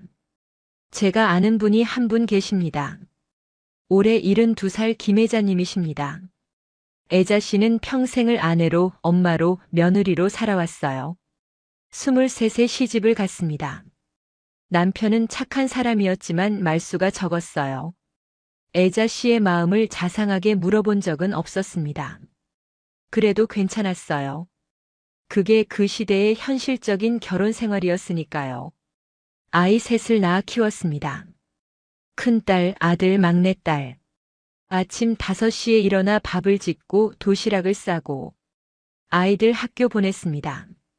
시부모님 병원 모시고 저녁 장 보고 빨래하고 또 밥 짓고 그렇게 40년을 살았어요. 그 사이 제 자신이 뭘 좋아하는지 뭘 하고 싶은지는 한 번도 생각해 본 적이 없었습니다. 생각할 시간이 없었죠. 그러다 남편이 세상을 떠났어요. 68살 때였습니다. 장례를 치르고 사람들이 떠나고 집에 혼자 남았어요. 그때 처음 느꼈대요. 아, 나는 이제 혼자구나. 자식들은 모두 독립했습니다. 큰딸은 부산에, 아들은 수원에, 막내딸은 외국에 살고 있었어요. 가끔 전화가 왔습니다. 하지만 통화는 길지 않았어요. 엄마 잘 지내시죠? 몸 조심하세요. 그게 다였습니다. 애자 씨는 전화기를 내려놓고 빈 거실을 바라봤대요. TV는 켜져 있었지만 아무 소리도 들리지 않았습니다. 그날 밤 애자 씨는 이렇게 생각했습니다. 나는 평생 가족을 위해 살았는데 지금 이 순간 나는 누구를 위해 사는 걸까? 그 질문이 가슴을 무겁게 짓눌렀다고 합니다. 처음 몇 달은 정말 힘들었대요. 아침에 일어나도 할 일이 없었습니다. 밥을 해도 혼자 먹으니 맛이 없었어요. TV를 봐도 재미가 없었습니다. 가끔 자식들에게 전화를 걸었어요. 하지만 자주 걸면 부담스러워할까봐 일주일에 한 번만 걸었습니다. 통화는 늘 짧았어요. 엄마, 지금 바빠서 나중에 다시 전화할게요. 전화를 끊고 나면 더 외로웠대요. 애자 씨는 이렇게 생각했습니다. 혼자 남겨진 내 인생은 이제 끝인가? 그런데 어느 날 우연히 동네 도서관에 갔어요. 자식이 사준 책을 반납하러 간 길이었습니다. 도서관은 조용했어요. 햇빛이 창문으로 들어와 책장을 비추고 있었습니다. 애자 씨는 책장 사이를 천천히 걸었어요. 그러다 한 권의 책을 꺼냈습니다. 제목은 기억나지 않지만 내용은 기억해요. 노년은 끝이 아니라 시작이다. 그 문장을 읽는 순간 애자 씨의 가슴 속에서 무언가가 뜨거운 느낌으로 움직였대요. 그래, 나는 아직 살아있잖아. 그날부터 애자 씨의 인생이 조금씩 달라지기 시작했습니다. 애자 씨는 작은 결심을 했어요. 이제 남은 인생만큼은 내가 결정하고 살고 싶다. 그 결심은 거창한 게 아니었습니다. 아주 작은 것부터 시작했어요. 첫째, 아침에 일어나는 시간을 스스로 정했습니다. 평생 5시에 일어났지만 이제는 6시에 일어나기로 했어요. 1시간이지만 그 1시간이 자유였습니다. 둘째, 밥을 간단하게 먹기로 했어요. 평생 남을 위해 정성껏 밥을 차렸지만 이제는 혼자니까 편하게 먹기로 했습니다. 김치찌개 한 그릇, 계란 한 알, 그게 전부였어요. 그런데 이상하게도 그 밥이 더 편했대요. 셋째, 전화를 기다리지 않기로 했습니다. 자식이 전화하면 받고 안 하면 안 받기로 했어요. 대신 혼자 산책을 나갔습니다. 동네 공원을 천천히 걸었어요. 그렇게 몇 달이 지났습니다. 그런데 놀라운 일이 일어났어요. 애자 씨는 더 이상 외롭지 않았대요. 아니, 정확히 말하면 외로움의 종류가 달라졌다고 합니다. 전에는 나는 버림받았다는 외로움이었어요. 하지만 이제는 나는 혼자다는 외로움이었습니다. 그 둘은 완전히 달랐어요. 버림받은 건 상처입니다. 하지만 혼자인 건 선택이에요. 애자 씨는 깨달았습니다. 혼자 사는 건 실패가 아니구나. 이건 내가 선택한 삶이구나. 그 깨달음 이후 애자 씨의 하루가 달라졌어요. 여러분, 잠시 멈추고 솔직하게 생각해 보실래요? 혼자 산다는 것, 그게 정말 불행일까요? 우리는 평생 이렇게 배워왔습니다. 가족이 있어야 행복하다. 혼자 늙으면 불쌍하다. 자식이 없으면 외롭다. 하지만 저는 오늘 조금 다른 이야기를 하고 싶어요. 혼자 사는 노년이 오히려 축복일 수 있다는 이야기입니다. 지금부터 5가지 이유를 간단히 말씀드릴게요. 첫 번째, 누구 눈치도 안 보는 삶입니다. 애자 씨는 요즘 매일 아침 6시 반에 일어나요. 일어나서 창문을 엽니다. 아침 공기가 들어와요. 커피를 한 잔 내립니다. 그리고 창가에 앉아서 아무 생각 없이 커피를 마셔요. 아무도 재촉하지 않습니다. 아무도 밥은 언제 차려요? 하고 묻지 않아요. 평생 누군가의 시간표에 맞춰 살았지만 이제는 다릅니다. 아침에 일어나는 시간, 식사하는 시간, 잠드는 시간 모두 스스로 정해요. 작은 일입니다.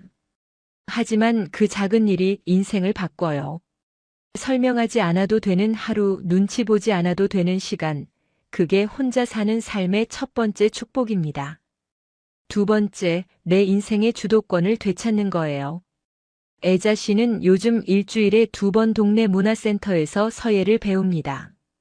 평생 하고 싶었지만 시간이 없어서 못했던 일이에요.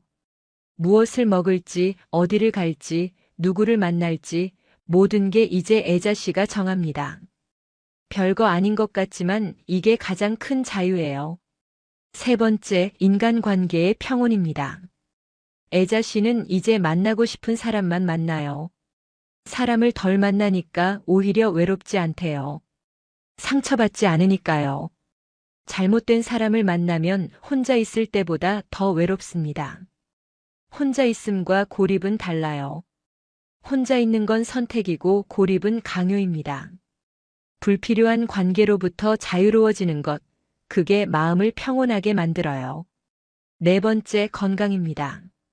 미국의 한 대학 연구에 따르면 혼자 사는 노인이 가족과 사는 노인보다 건강 지표가 더 좋은 경우가 많았다고 해요. 왜일까요? 혼자 사는 노인은 자기 건강을 스스로 책임지기 때문입니다. 애자 씨도 혼자 사니까 오히려 밥을 잘 챙겨 먹고 매일 산책을 나가고 약도 스스로 챙겨요. 무엇보다 스트레스가 줄었대요. 눈치 볼 사람이 없으니까요. 5번째, 경제적 자립입니다. 애자 씨는 한 달에 100만 원으로 살아요. 혼자 살면 돈이 많이 안 듭니다. 중요한 건 큰 부자가 되는 게 아니라 누구에게 기대지 않아도 스스로 관리 가능한 삶을 사는 거예요. 자식에게 손 벌리지 않아도 된다. 그게 얼마나 큰 자유인지 아시는 분은 아실 겁니다. 이 5가지가 혼자 사는 삶이 축복이 될 수 있는 이유예요. 하지만 여러분, 여기서 끝이 아닙니다. 혼자 산다고 해서 저절로 행복해지는 건 아니잖아요. 혼자 살면서도 행복하게, 당당하게, 만족하며 눈 감으려면 어떻게 살아야 할까요?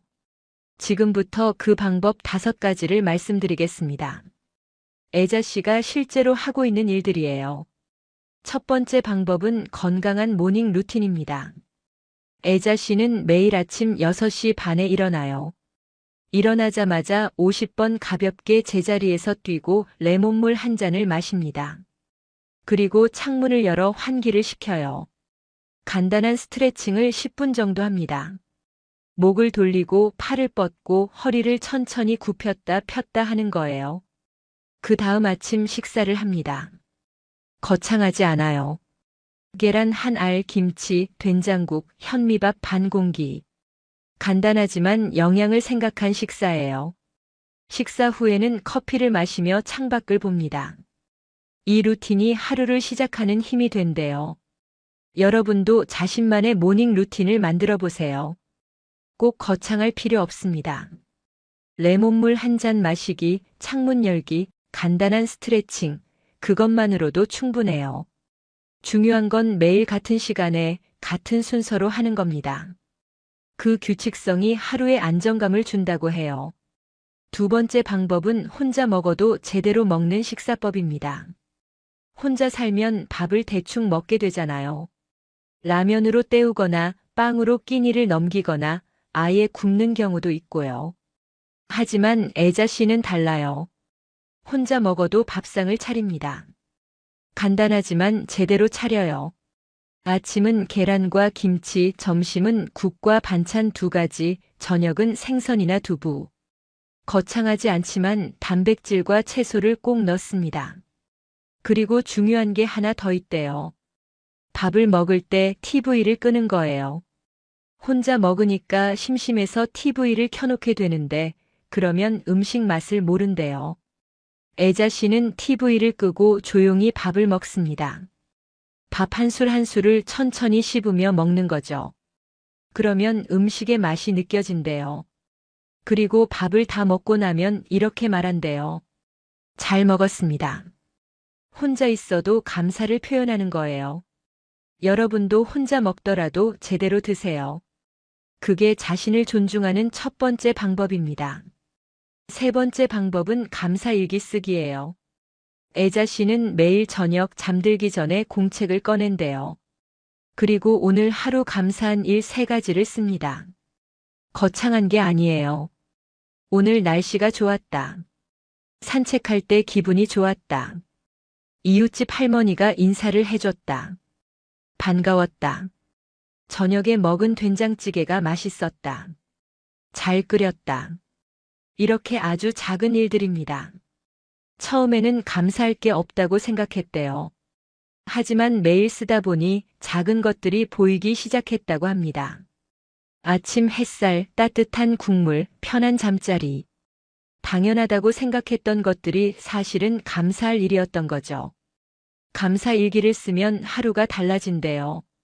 부족한 것보다 가진 것이 보여요. 없는 것보다 있는 것이 보입니다.